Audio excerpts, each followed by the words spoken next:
wabarakatuh. Selamat siang.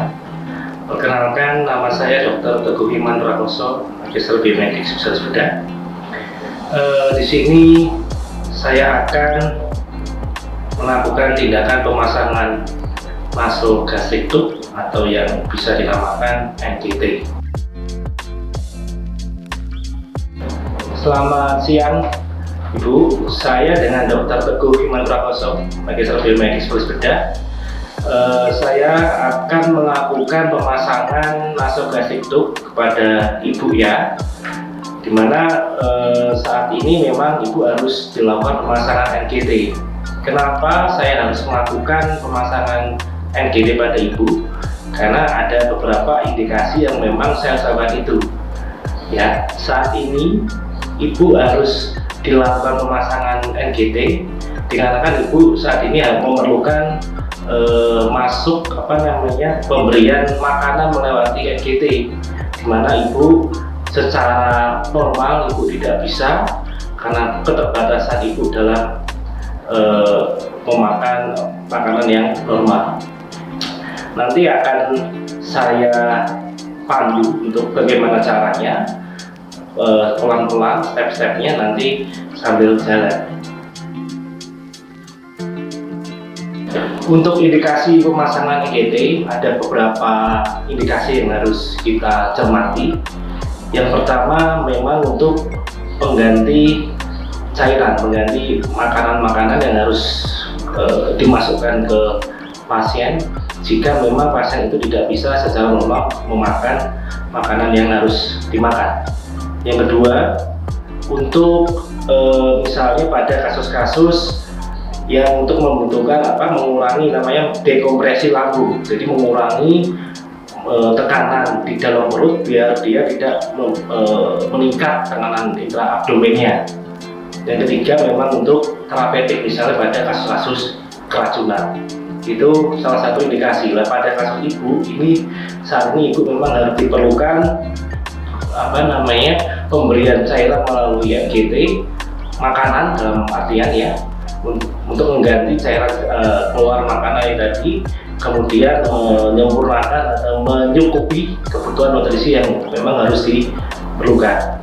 Kemudian ada yang namanya kontraindikasi, ada yang relatif maupun yang memang absolut. Yang absolut itu sendiri misalnya kasus-kasus kerusakan tempurung otak atau trauma kepala, namanya ada fraktur basis krani, itu tidak boleh. Yang kedua memang ada sumbatan di saluran nafasnya di area hidung, tumor misalnya, atau trauma maksilofasial, itu tidak boleh dilakukan. Untuk pemasangan NGT nanti, yang namanya NGT itu kan kepanjangannya nasogastrik tube, jadi kita memasukkan selang lewat hidung sampai ke gaster ya.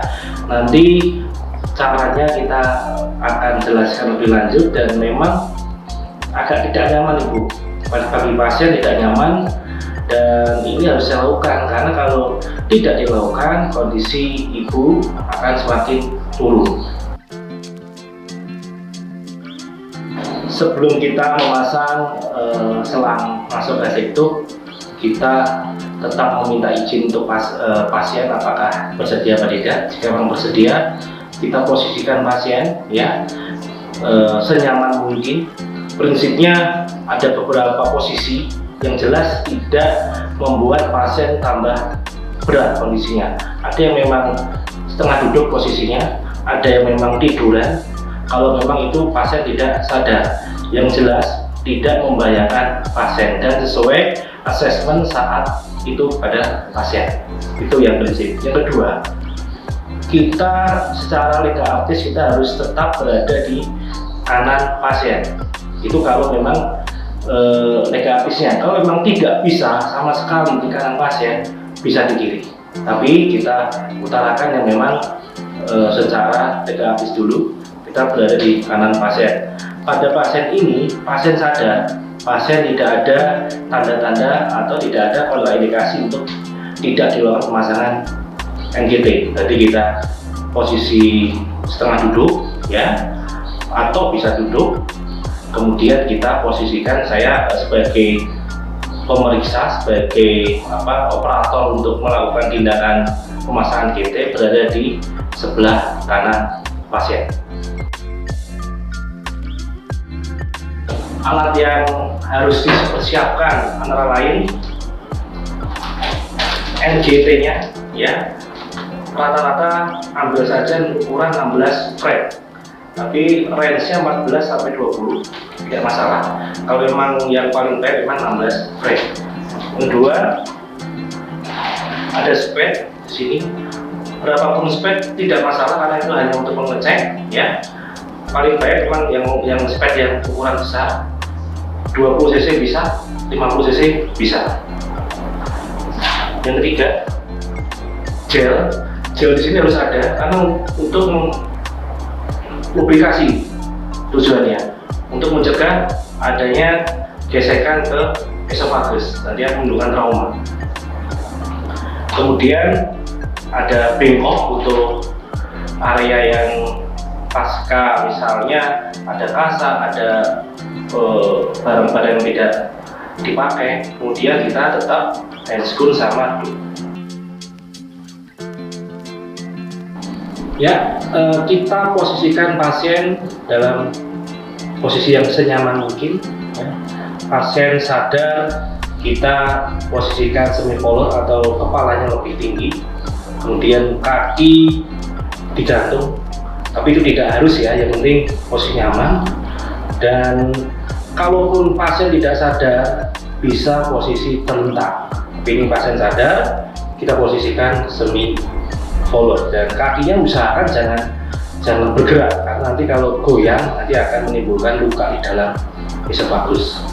Kita lakukan pemeriksaan rhinoskopi anterior untuk memastikan tidak ada sumbatan di area nares anterior, ya, dengan cara kita memakai alat rhinoskopnya, ya. Kita lihat dulu, kita ambil rhinoskopnya,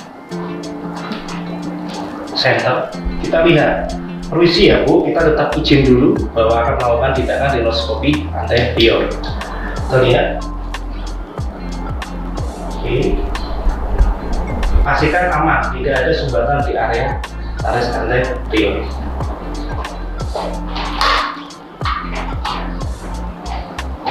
Kita siapkan handphone steril, ya. Tapi sebelumnya kita harus cuci tangan, stepnya sesuai WHO, ya. Kita sudah steril di sini, kita pakai glove yang steril.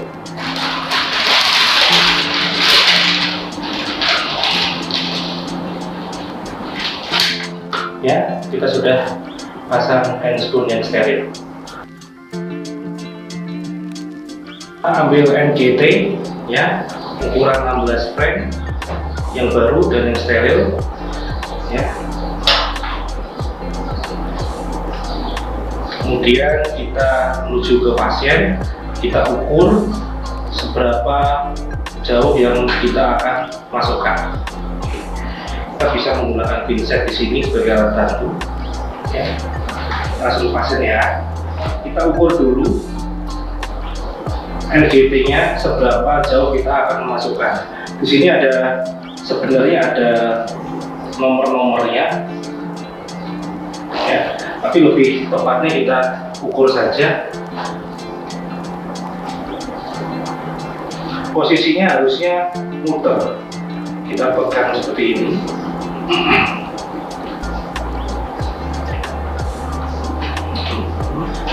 Oke. Kemudian kita ukur, kita perkiraan saja dari hidung, dari nares anterior sini, ya, diafragmus, submandibular, sampai kira-kira konsensus sigmoideus sini. Kita di sini marking saja, kita marking kira-kira seberapa, terus kemudian kita mulai nanti memasukkan NGT-nya, ya. Kita sudah marker, ya, area di angka berapa, sekitar 55. Kita markerin, ya. Kemudian selanjutnya kita oleskan gel untuk lubrikasi, ya. Ini gel di sini kita oleskan sepanjang 10 sampai 20 cm. Teruskan.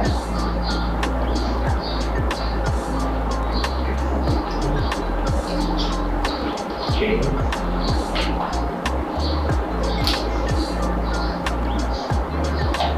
Setelah NGT dipublikasi dengan gel, ya, kita kembali ke pasien, kita posisikan pasien, kita kondisikan pasien senyaman mungkin, kita beritahu pasien bahwa akan dilakukan pemasangan NGT. Ya, kita mulai dengan pemasangan NGT.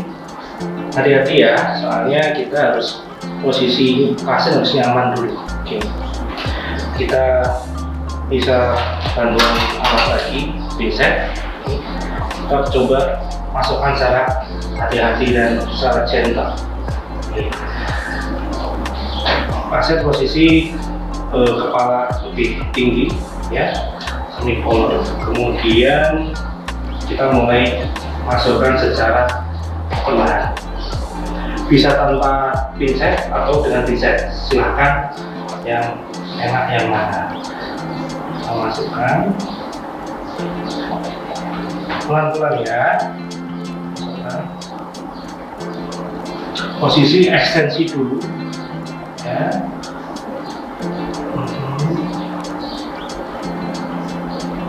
Kalau susah kita pakai pinset ya, sampai rasa mentok. Pasien usahakan fleksi, minta di apa ya, tengkukkan gini lehernya ya. Nah, oke. Nafas melalui mulut saja sambil pelan-pelan menelan ya. Ini sudah di angka 55. Setelah NGT masuk ke gaster ya, kita cek dulu apakah NGT benar-benar masuk ke lambung atau tidak, dengan cara yang pertama kita aspirasi ujung NGT dengan sped yang paling besar. Di situ ada 50 cc, ya lebih baik pakai yang 50 cc. Kita aspirasi, jika itu keluar cairan lambung tentunya, berarti itu masuk lambung.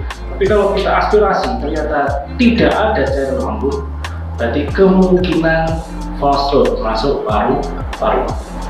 Kemudian yang kedua, letakkan ujung NGT di wadah atau tempat yang berisi cairan, bisa cairan nasal atau cairan H2O ya. Kita masukkan ke situ, pasien terus bernafas, ada tidak gelembung di wadah tersebut. Jika ada ya, berarti memang di situ terjadi false throat, jadi NGT-nya masuk ke paru-paru, saluran nafas. Itu kemungkinan ya. Kemudian cara yang ketiga, dan ini yang sering disukai dan sebagian besar dokter-dokter, teman-teman medis menyukai yang ketiga ini, cara ketiga itu lebih akurat menurut saya. Yang ketiga itu kita lakukan auskultasi di daerah abdomen di bawah prosesus sifoideus ya. Kita lakukan auskultasi, kita masukkan sped, melalui sped masukkan ke NGT. Saat kita masukkan udara melalui sped tadi lewat NGT ya, kita dengarkan ada tidak suara pluk gitu di area abdomen. Jika ada, itu kemungkinan masuk ke gaster atau lambung. Jika tidak ada, berarti salah gitu. Bisa jadi ke paru atau memang kurang dalam. Tadi sudah kita cek bahwa memang selang NGT sudah pasti masuk lambung ya.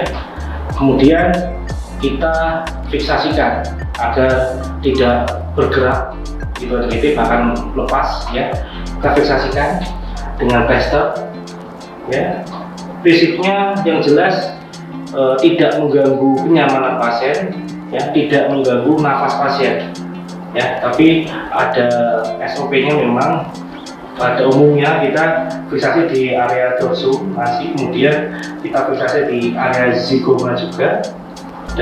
Oke. Setelah fiksasi, kita mau menutup NGT-nya silahkan, mau dibuka silakan sesuai kebutuhan. Kalau memang kebutuhannya untuk memasukkan makanan, setelah dilakukan masuk makanan tadi melalui cara infus, ya ditutup. Tapi kalau tujuannya untuk dekompresi, untuk mengurangi tekanan intra abdomen, tekanan lambung, ya harus dikeluarkan ini lubangnya. Setelah kita melakukan pemasangan NGT, ya kita kemudian rapikan alat-alat yang telah kita gunakan tadi, ya kita buang handscoot kita ke tong sampah medis, ya. Dan kita dokumentasikan dari awal sampai akhir, kita record data medik kita, tindak-tindakan apa saja yang kita lakukan. Tidak lupa kita lihat kondisi pasien sekali lagi, kita pastikan lagi pasien tersebut tidak ada komplikasi akibat pemasangan NGT kita. Sekian dari saya, semangat belajar.